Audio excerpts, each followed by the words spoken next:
Salut les accro-foot comme moi, heureuse de vous retrouver pour partager avec vous quelques informations foot et revenir sur certains matchs qui se jouent aujourd'hui en FA Cup en Angleterre et aussi en Serie A en Italie. Juste avant de commencer la vidéo, s'il vous plaît, si vous n'êtes pas encore abonné au compte Les Accro-foot, je vous invite à le faire, mais surtout allez vous abonner en masse sur la chaîne YouTube Les Accro-foot les gars. Commencez cette vidéo ou Oui, on va commencer cette vidéo avec cette information qui vient de tomber concernant Cristiano Ronaldo qui a pris un match de suspension qu'il purgera dès demain face à Al Ahly. Je vous mettrai la vidéo pour vous montrer le geste qu'il avait fait. C'était lors du match entre Al Nasr et Al Shabab. Il avait marqué le but égalisateur ou le but victorieux. J'ai oublié carrément le scénario, mais en tout cas, il avait fait un geste jugé obscène par la commission de discipline de la Fédération saoudienne de football, qui avait donc réclamé 2 matchs de suspension à l'encontre du joueur. Suite à son geste obscène en destination à des supporters saoudiens qui escandaient le nom de Messi. Et c'est pas la première fois les gars que Chris perd les plombs ou perd le contrôle, perd le contrôle à chaque fois qu'on scande le nom de Messi. C'est pas la première fois. Et je pense que cette sanction lui permettra peut-être ou fera en sorte que Chris se contienne quand même lorsque les supporters scandent. Parce qu'il ne peut pas empêcher cela. À l'Inter Miami, lorsque l'Inter Miami a un déplacement, par exemple, il y a des joueurs, il y a des supporters qui escandent le nom de Cristiano Ronaldo dans les stades, dans les tribunes. Parce que c'est juste pour mettre un peu à mal ou mettre mal à l'aise Messi ou montrer à Messi que Chris est meilleur à Messi.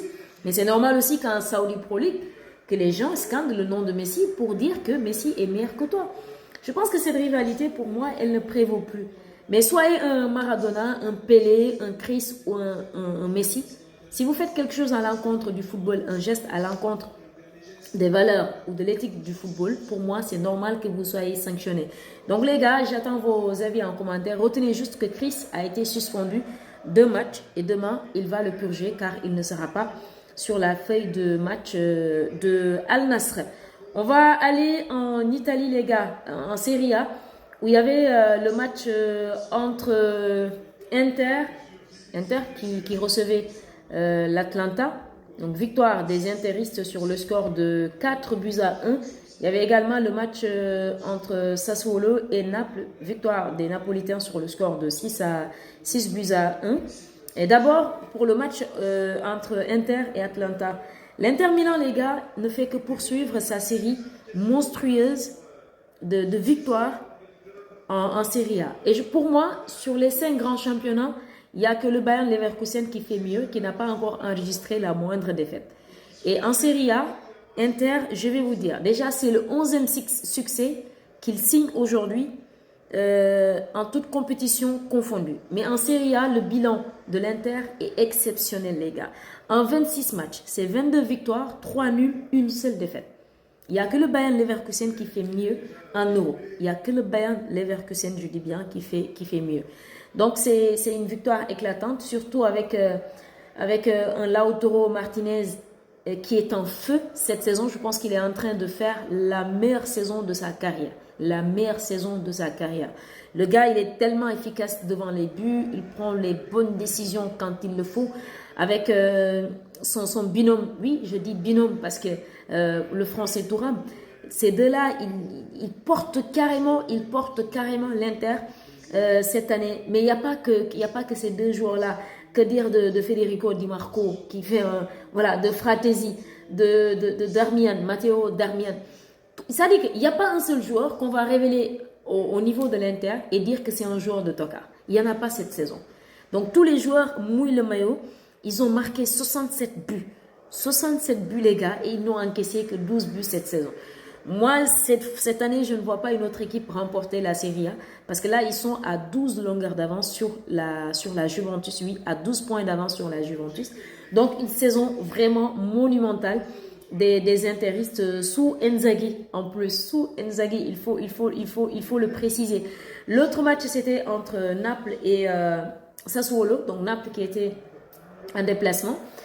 Victoire des Napolitains, écrasante victoire des Napolitains sur le score de 6-1 avec un triplé du ballon d'or africain Victor Osimhen à la 31e, 41e et à la 47e minute de jeu.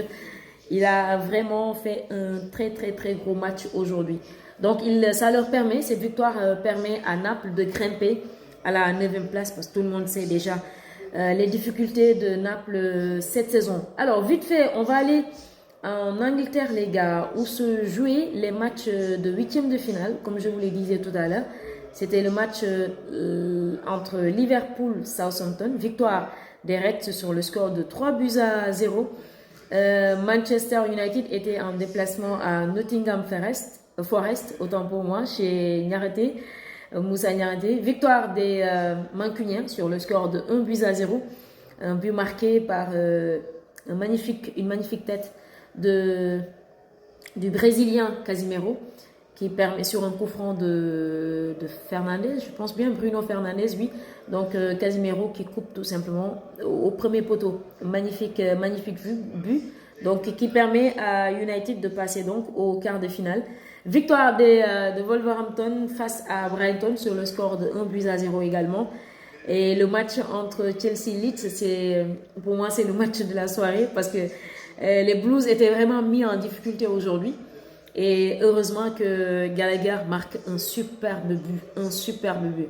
Un contrôle orienté et enchaînement direct, un magnifique but qui donne la victoire donc à Chelsea, qui leur permet aussi de passer au en quart de finale, autant pour moi. Hier, c'était entre Luton et City. Vous le savez déjà, c'était 6-2 pour les Citizens qui sont également qualifiés. Newcastle, voilà, ainsi de suite. Donc, je vais vous mettre l'affiche des quarts de finale en évidence pour vous donner un petit aperçu. Donc, ça sera City face... Alors, un instant... Oui, ça sera le 16 mars entre City Newcastle, Wolverhampton face à Coventry City. Ça sera également Chelsea face à Leicester, Manchester United face à Liverpool. Là, ça promet les gars. Je pense que c'est l'affiche de ces quarts de finale pour la FA Cup. Donc, c'était tout pour aujourd'hui les gars. Je vous retrouve demain pour d'autres informations foot.